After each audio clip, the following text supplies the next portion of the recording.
Anyway, if you cast your minds back to Bell Yard, you might recall I was telling you all about Mrs. Lovett and her meat pies, how she made the most tasty, tenderest meat pies in the whole of London, and people would flock from all over London to taste those pies. Well, we've come to the location that she was supplied from, because this is 185 Fleet Street, the premises of one Sweeney Todd, the demon barber of Fleet Street. Sad to say, though, Sweeney Todd never existed. He was a Victorian melodrama, a very popular Victorian melodrama, but he didn't actually exist. He was, though, based on a very real character, a Scottish outlaw, Sawney Bean.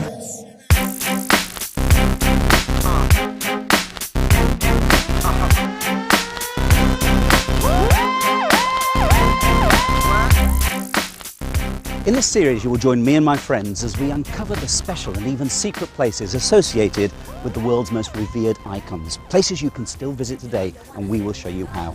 Our investigations will tell you the events that occurred at each particular spot, and using dramatic reconstructions, we shall reveal an all too human side to some of the world's most celebrated characters, and show them as they have never been seen before. This is one of the most atmospheric churchyards in London, but it's also one of the most overgrown as well. And it's just, looking at it in the dark now, it's just not the sort of place anyone in their right mind would go wandering at this time of night. So, let's go wander. Bram Stoker does say, that they came to Hampstead. Yes. And it was a churchyard. So the direction that he walks from Jeckyll's castle, which is over there, and he says then they come to a churchyard with a low wall around it. So people say that's Highgate Cemetery, but Highgate Cemetery hasn't got a low wall around it. It's got a high wall around it. So it's more likely to have been this churchyard. Ah. And if you actually look at it now, because it's going to be pitch black at night. Yeah. And it really does, because they get really creepy always. I'm really nervous as you're standing around here, and it really does the trick. Well, we're leaving behind the City of London. In fact, we're leaving St Paul's Cathedral. But just look where we are. We're walking over the River Thames on the Millennium Bridge. And then over on the other side of the bridge, you can see Tate Modern. Although that is a bit too modern for our purposes, because we're going even further back in time on a journey into Shakespeare's London.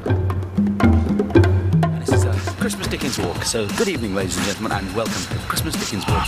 But we're going to move on now to a very intriguing, almost too good to be true Dickensian location. Let's go to the old curiosity shop. I said back there, this is almost too good to be true. And it is far too good to be true, because this isn't the old curiosity shop that Charles Dickens wrote about. Well, quite simply, Dickens died in 1870, and an American journalist was sent over to visit Dickensian locations. And walking down here, he saw an old curiosity shop.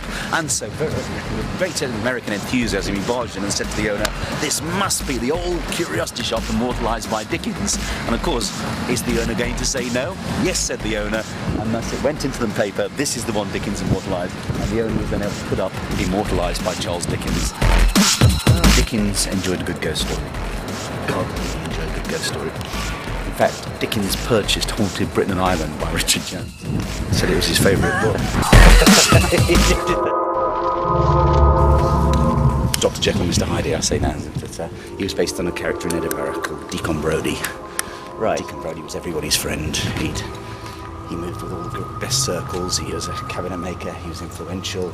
If you had a party, you invited Deacon Brodie. Oh. I said, but he led a double life. Couldn't quite understand how somebody who was so seemingly respectable could have this darker side. And so he became sort of a legendary figure in Edinburgh for this dark side of human nature. But then he transported Deacon Brodie from the streets of Edinburgh, from the winds and closes, and brought him into the foggy, gaslit streets of London, and created the immortal characters Dr. Jeckyll and Mr. Hyde. And imagine now, it's Christmas Eve and the snow is beginning to fall and the gas lamps are struggling to illuminate the neighbourhood. The residents of these buildings coming out of doors, walking up and down, coughing and wheezing, stamping their feet on the paving stones, rubbing their hands together to keep warm as their breath comes silver on the early evening air. And from that, it's not a great leap of the imagination to realise that as the courtyard opens out, we've arrived more or less at the exact spot where Charles Dickens began that most ghostly of ghostly tales, A Christmas Carol. Be afraid. Be very afraid. Because we're now going into the wide hinterland of Hampstead Heath. And you might mistake a stray figure in the bushes for George Michael. Typical earthen pathways in Hampstead.